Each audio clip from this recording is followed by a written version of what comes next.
Dear students, next topic is physiological adaptation. Before going to the topic, please subscribe my channel. Press the bell icon for notifications. Like, share among your friends and comment. If we look over evolutionary history, find that it's neither the most genius and intelligent nor the strongest and the sturdiest that survives the challenges posed by nature. Rather, nature selects the most adaptable species to take the biological journey forward on the evolutionary time scale. And you know, adaptation is a biological process that makes a species highly fit both genotypically and phenotypically for all the changes that take place in its environment. Charles Darwin also pointed out the same fact that only those species which have high biological fitness, that is the ability to change in one's environment, will be selected by nature to pass on their gene to next generation. So adaptations are basically the results of natural selection. Next we can see what is physiological adaptation and how physiological adaptation take place, or for what physiological adaptation is necessary for an organism. We can define physiological adaptation as a set of ongoing types of intracellular biochemical and metabolic adjustments inside an organism's body in order to maintain it in equilibrium under any kind of environmental condition. So, what is the role of physiological adaptation? Or physiological adaptation take place for suitable place to live, availability of resources like food, water, sunlight, nutrients, fight for a mate to produce progeny and pass on genes. These are physiological response of an organism to the changes in its micro and macro environment. They confer improved ability to an organism to adapt to the changing environmental conditions by acting at cellular, physiological, metabolic and biochemical levels. So, physiological adaptation is changes in the basic metabolome of an organism to maintain homeostasis under the worst of environmental circumstances and trends. So, here we can study two terms. One is metabolome. It is a collection of all the metabolites produced by all the cells of an organism's body in the due course of metabolic activities that it carries out to sustain life and basic functioning. Metabolome thus gives us a clear measurement and readout of the physiological characteristics and status of an organism.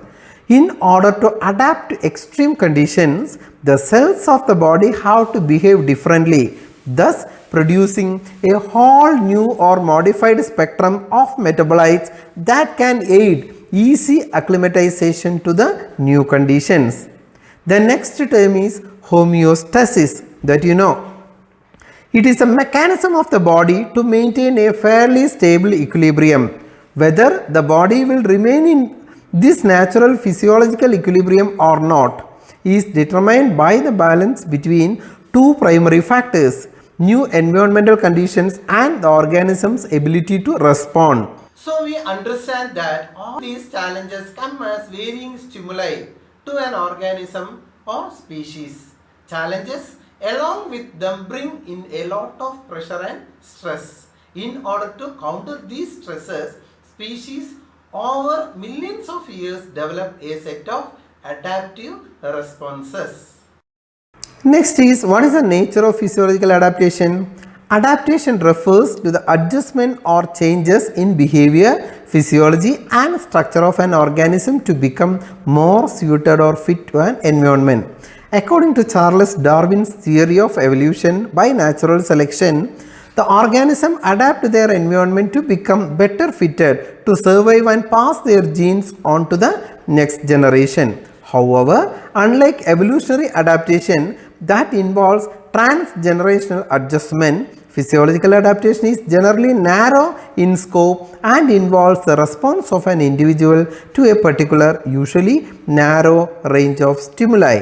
When we examine the nature of physiological adaptation, there are many conflicts of opinion on its nature, if its inheritance or not.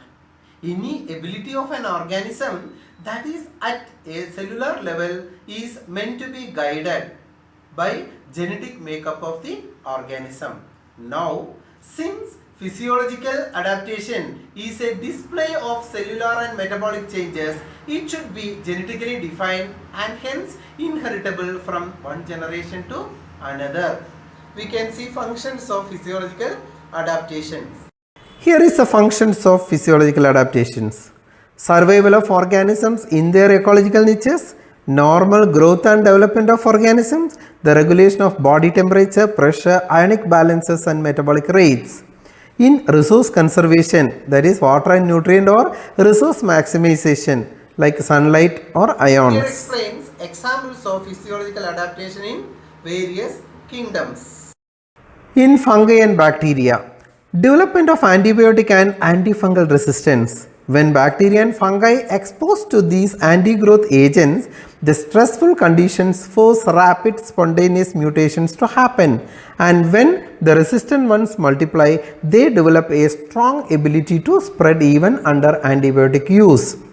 Next is heavy metal resistance. R plasmid confer various type of resistance to bacteria including heavy metal resistance. Antifreeze proteins. The presence of antifreeze proteins was first reported in animals and later on in plants. These proteins prevent the ice crystal formation and enlargement extracellularly and thereby save the cells from a lot of cell membrane damage by the crystal structure. In plants, it helps in CAM mechanism, crassulacean acid metabolism. This is a temporal separation mechanism for carbon concentration and fixation. Plants of arid areas concentrate carbon dioxide only during the night to reduce evapotranspiration and fix carbon in the daytime. This is a physiological adaptation in pineapple, jade, cactus, etc. Production of poison. In order to defend themselves against herbivores, many plants develop venom producing mechanism like in stinging nettle plants and many plants of nightshade family. Seed dormancy in plants of coastal area. Due to extremely saline condition, seeds of plants in coastal areas, halophytes, have adapted to become dormant and germinate when the condition become suitable. Example, mangroves. Physiological adaptation is most common in animals and humans. Production of venom. This is a physicochemical adaptation that helps the animals to ward off predators and capture their prey more easily. Example, snakes, bees and spiders. Concentration of urine. Desert animals live in dry, arid and extreme condition and require an animal adaptation that can grant them suitability to survive even in acute scarcity of water. For this, there is a modified urine concentration mechanism in their kidney. Example, fennec fox, camels, etc. Offensive odor production. In order to keep away all potential predators or competitors, skunk produce a distinctive, disgusting chemical and sprays it. Tanning in humans. This adaptation is the most important one for human population living in the temperature range of 23 to 46 degrees Celsius, as this zone has varying level and intensities of UVB depending on the season. Next is HIIT in human. Many recent studies show that high intensity interval training confers very high endurance to human and help in evading most of the chronic health issue associated with modern lifestyles. It acts at the cell's physiological level and increases the mitochondrial biogenesis in human body cells, thereby empowering it. Dear friends, thank you for watching. Don't forget to leave a like and please subscribe my channel.